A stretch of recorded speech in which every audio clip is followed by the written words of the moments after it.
Socrates' trial. You know, he was tried by the Athenians for corrupting, for failing to worship the correct gods and corrupting the youth of Athens by like teaching them stuff and asking them questions, you know, which is a great way to corrupt people. And so he knew the trial was coming. And Athens wasn't a very big place. It only had about 25,000 people. Everybody knew everybody, and everybody knew who the powerful guys were. And everybody, including Socrates, knew that the trial was a warning to like get out of town, right? So we're going to put you on trial in 6 months, and the potential penalty is death. Got that? It's like, so Socrates had a chat with his compatriots, and they were contemplating fair means and foul to set up a defense for him so that he could, or to leave, so that he could not be tried and put to death. And he decided that he wasn't going to do that. And he also decided that he wasn't going to even think about his defense. And he said why, and this is quite an interesting thing. He said why. He told one of his friends that he had this voice in his head, a daemon, a spirit, something like that, that he always listened to, and that was one of the reasons he was different from other people, because he always listened to this thing. It didn't tell him what to do, but it told him what not to do. It always told him what not to do. And if it told him not to do something, then he didn't do it. If he was speaking and the little voice came up and said, no, then he shut up and he tried to say something else. And he was very emphatic about this. And he said that when he tried to plan to evade the trial, or even to mount his own defense, the voice came up and said, no, don't bother with it. And he thought, well, what the hell do you mean by that? Like, there's a trial coming and I'm going to be put to death. And well, he eventually concluded that he was an old guy. You know, the next 10 years, he was in his 70s, perhaps. The next 10 years weren't going to be that great for him. He got a chance, maybe the gods were giving him a chance just to bow out, you know, to put his affairs in order, to say goodbye to everyone, to avoid that last descent into catastrophe, which might have been particularly painful for a philosopher, and to walk off the world on his own terms, something like that. The point I'm making with that is that Socrates attended to this internal voice that at least told him what not to do, and then he didn't do it. And of course, Socrates was a very remarkable man, and we still hear about him today, and we know that he existed and all of those things. And so, back to the walking with God idea. You know, as you elevate your aim,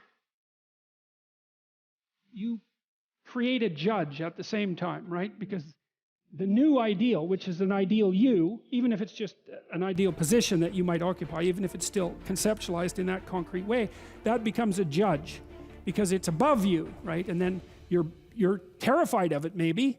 That's why you might be afraid when you go start a new job, right? Because this thing is above you and you're terrified of it, and it judges you.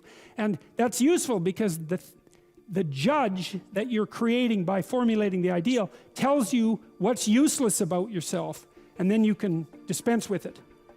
And you want to keep doing that, and then every time you make a judge that's more elevated, then there's more useless you that has to be dispensed with. And then if you create an ultimate judge, which is what the archetypal imagination of humankind has done, say, with the figure of Christ, because if Christ is nothing else, he is at least the archetypal perfect man and therefore the judge. You have a judge that says, get rid of everything about yourself that isn't perfect. And of course, that's also what God tells Abraham, right? He says to be perfect, to pick an ideal that's high enough, and you can do this. The thing that's interesting about this, I think, is you can do it more or less on your own terms. You have to have some collaboration from other people, but you don't have to pick an external ideal. You can pick an ideal that fulfills the role of ideal for you. You can say, okay, well, if things could be set up for me the way I need them to be, and if I could be who I needed to be, what would that look like?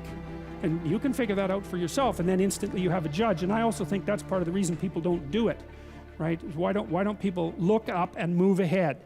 And the answer is, well, you know, you start formulating an ideal, you formulate a judge, it's pretty easy to feel intimidated in the face of your own ideal. That's what happens to Cain versus Abel, for example. Then it's really easy to destroy the ideal instead of to try to pursue it, because then you get rid of the judge. But it's way better lower the damn judge if it's too much. Like if your current ambition is crushing you, then maybe you're playing the tyrant to yourself, and you should tap down your ambitions, not get rid of them by any stretch of the imagination, but at least put them more reasonably within your grasp. You don't have to leap from point 1 to point 50 in one leap, right? You can do it incrementally. But I really like this idea. I think it's a profound idea that the process of recapitulating yourself continually is also the process of, it's a phoenix-like process, right? You're shedding all those elements of you that are no longer worthy of the pursuits that you're valuing. And then I would say the idea here is that as you do that, you shape yourself ever more precisely into something that can withstand the tragedy of life and that can act as a beacon to the world. That's the right way of thinking about it. Maybe first to your friends and then to your family. It's like it's a hell of a fine ambition, and there's no reason that it can't happen. Every one of you knows people who are really bloody useful in a crisis, and people that you admire, right? Those are all, you can think of all those people as you admire, that you admire as partial incarnations of the archetypal Messiah. That's exactly right. And the more that manifests itself in any given person, then the more generally useful and admirable that person is in a multitude of situations. And we don't know the limit to that. But people can be unbelievably good for things, It's really something to behold.